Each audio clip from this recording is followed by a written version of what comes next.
Hello mtazamaji wa Nteze Media, leo tarehe 13 ya mwezi wa 3 mwaka 2025, siku nzuri kabisa, siku bora.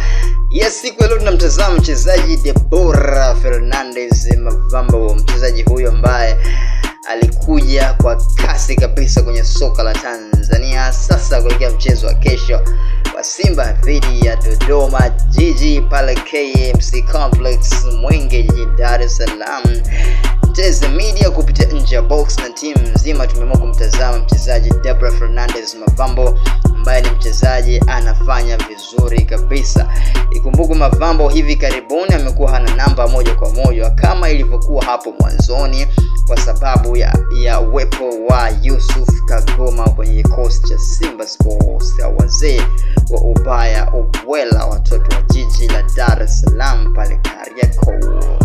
Deborah Fernandez Mavambo ni mchezaji ambaye aliingia na kaupata umaarufu kwenye soka la Tanzania. Deborah Fernandez Mavambo anacheza nafasi ya kati kama kiungo mkabaji, lakini ni inside, ni kiungo ambaye anacheza na maana pia na role kubwa ya kufanya uzuri kabisa kwenye dimba la kati.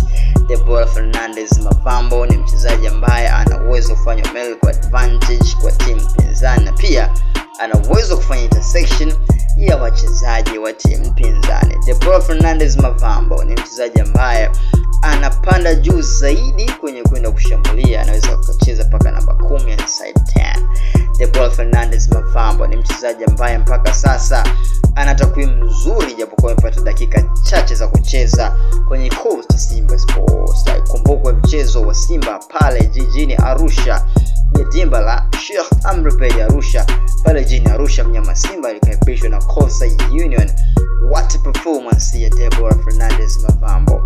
Ilikuwa ni performance ya hali ya juu kabisa ambapo alifanya partnership kubwa na Yusuf Kagoma. Deborah Fernandez Mavambo alicheza mchezo mzuri na kuvutia kwenye ule mchezo wa Coastal Union pale tarehe 1 ya mwezi wa 3 mwaka 2025 kwenye dimba la Sheikh Amri Abeid Arusha, na watu wengi wasema kweli bado vitu vipo na ana uwezo mkubwa kabisa wa kuipambania Simba Sports. Lakini pia mchezo wa juzi mnyama Simba alicheza na TMA kwenye dimba la KMC Complex Mwenge jijini Dar es Salaam. Mavambo pia alikuwa na performance nzuri.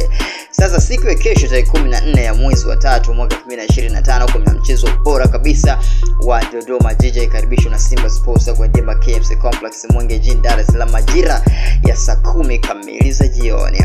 Deborah Fernandez Mavambo, je, kocha Paul Davis itakuwaje kesho? Atampanga au itakuwa vipi?